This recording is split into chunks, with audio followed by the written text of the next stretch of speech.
So the average rent in the US is $3,000. School never taught us how much rent we can actually afford. It blew my mind when I realized how much money you need to actually earn to afford an apartment in the United States. Here's how much rent you could afford on a $66,000 salary.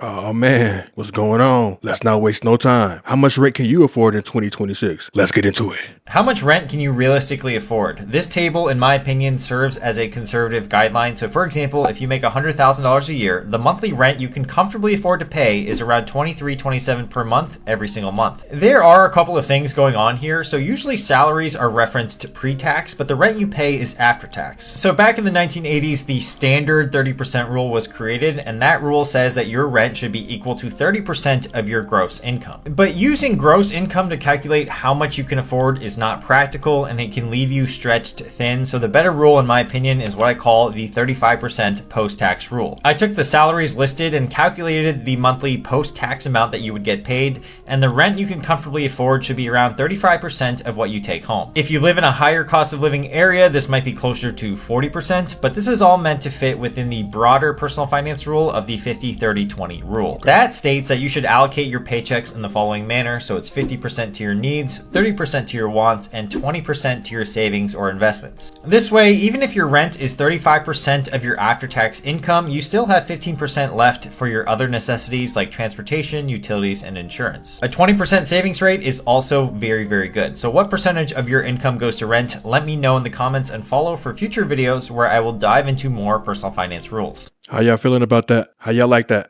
I like that. To me, that shows structure, discipline. However, I do feel like once you start hitting that $100,000 range though, it's a little high. But he did the math. He knows best. So the average rent in the US is $3,000 a month. Landlords want you to make 3 times that, which is $9,000 a month, and then that's like $100,000 for the year. And here's my thing. I get that everything is going up. I get that inflation. I get all of that, right? I get landlords need to make money too, but I feel like at some point it's no longer realistic. If everybody's rent is $3,000, where is everybody supposed to live? Because not everyone has a job that gives them $3,000. And then the rent is $3,000, but have y'all seen the apartments? Coming from a person who was actively looking for an apartment for 2 years straight, either the house looks like something George Washington and the crew lived in, it has some kind of infestation that you end up hearing about through the neighbors, like as you're doing the apartment tour. The management team is horrible. Like, and even sometimes with private landlords, I remember our landlord told me we could pay him first month's security, last month's rent, but he's not going to fix up the apartment until we move in. So he's not going to do any renovations until we move in. So what the fuck I look like and what this look like? Exactly. Like, I don't even think it's the fact anymore that the rent is so expensive. I think it's the fact that the rent is so expensive and you're not getting nothing from it. I seen a video not too long ago, and the creator of the video was saying he pays $5,000 a month for his rent. None of the utilities he was promised when he signed the lease are like accessible to him. So you're just paying $5,000 now for what? It's just not making sense. And I feel like people will side with the landlord because a lot of people is just so like not smart. We need to lower the rent. Like the rent, there needs to be rent control because $3,000 is crazy. She's absolutely right. $3,000 is crazy. When you get promised something or it's in writing, then you move in and then it's completely different from what you agreed upon. That's called a bait and switch. The landlords are desperate to get these people to move in, but they don't want to compromise on the rent. Man. School never taught us how much rent we can actually afford. Here's the number you should be using before signing that lease. Now, the 30% rule says that no more than 30% of your gross income should be spent on rent, but there is one glaring issue when it comes to the 30% rule, and that's the fact that it uses gross income. If you don't know what that is your pay before taxes and deductions are taken out. And by using the 30% rule, this would overstate what you actually have access to. After taxes, insurance, and deductions are taken out of your gross pay, what's left in your take-home pay can be 20 to 35% less. For example, a $60,000 salary looks like $5,000 on paper. So in this case, the 30% rule says that you could afford rent up to $1,500. But with a $60,000 salary, your actual take-home pay is more like $3,800, making the $1,500 rent nearly 40% of actually what's coming in. To add another layer on top of this, most people do not consider insurance, utilities, parking, etc. into their base rent. So altogether, your housing expense can creep up to 40 or 50% if you're not careful. The actual rule you should follow is the 30% rule, but based on your take-home pay and not your gross pay. So if you take home $4,000 a month, your all-in housing costs should be under $1,200. Here's a few other figures just so you don't have to do the math yourself. And if you stick to this version of the 30% rule, then 20% of your take-home pay can go towards other living expenses like gas, groceries, etc. This will leave an additional 50% left for savings, investing, and fun. Housing is most people's biggest expense. It's also one of those things that most people overextend on financially. So follow this version of the 30% rule and don't let that happen to you. If you have any questions, let me know. So you can see here with these numbers on the screen, numbers on the left here is your take-home pay, and on the right over here is what you should realistically be looking at for your mortgage or your rent. These numbers look suitable. Yeah, actually very, very doable, very reasonable. This is how it should be. This is how it should be all around the United States. But unfortunately, we got greedy people that don't want to ever see rates be this way. Just imagine if every job you worked at had to make a contract with where you lived at, and your rent was always based off of where you worked and your take-home pay. Wouldn't that be crazy? I don't know. Just thinking out loud. It blew my mind when I realized how much money you need to actually earn to afford an apartment in the United States. The average apartment is around $1,600 a month. Now, people always say, 30% of your income should go towards housing and living expenses. But I don't really like 30% rule because that's gross income. We need to be talking about your net income, how much money you actually keep, because you might make $100K a year, but that doesn't mean that you keep $100,000. So if $1,600, right, for rent is 30%, that means that you need to take home around $5,300 a month after taxes. And in order to keep $5,300 after taxes, you realistically need to be making $85,000 to $90,000 a year. But the average American only makes $75,000 a year.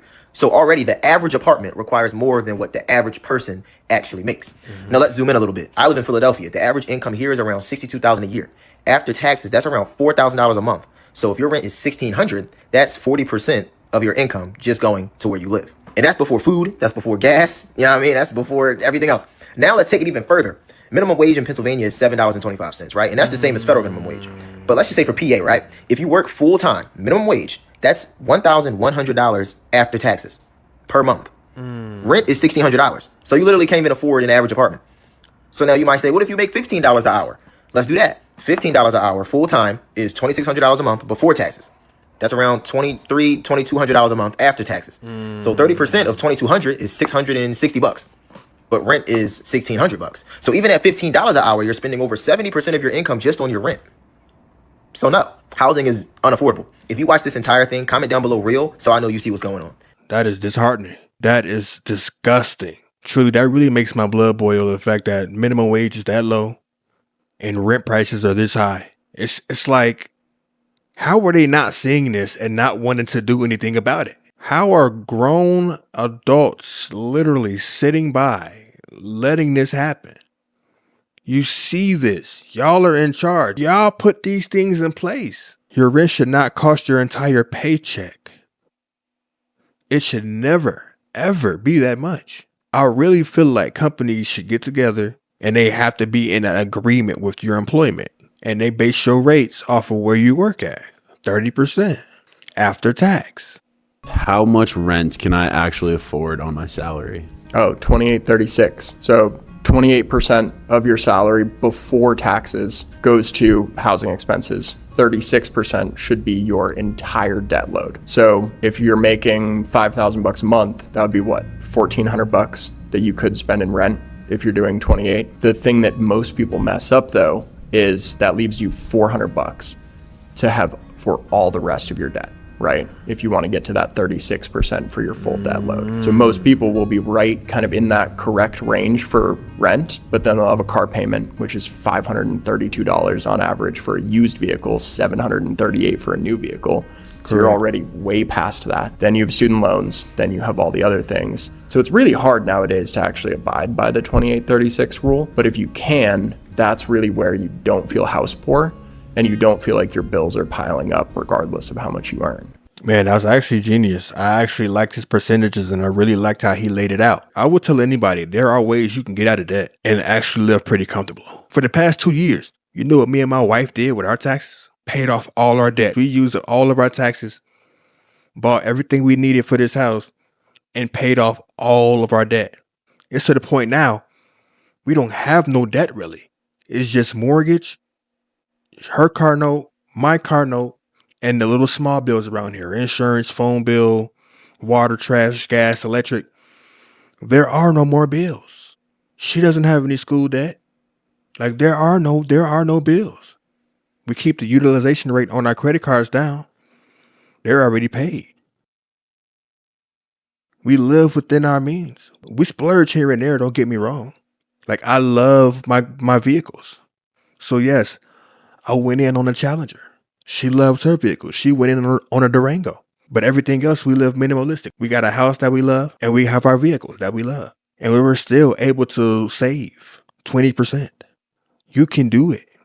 I do realize, though, that you might want to have a partner, someone that you can really build with. I got blessed. The Lord has blessed me. I've been through a lot of things in life. I finally found that one. It was a struggle, but I finally found that one that will build with me and has built with me. We built from the ground up. We started off renting a 2-bedroom, 1-bathroom, little small 900 square feet house to where we are now, completely building a kingdom from the ground up. Here's how much rent you could afford on a $66,000 salary. You don't want your rent to be more than 30% of your gross monthly income, which is your income before taxes and deductions. At $66,000 per year, your monthly gross income is going to be $5,500, and a third of that is $1,650, meaning your rent, if you make $66K a year, should be no more than $1,650. If you're curious about how much rent you can afford, we have this rent affordability calculator on our profile.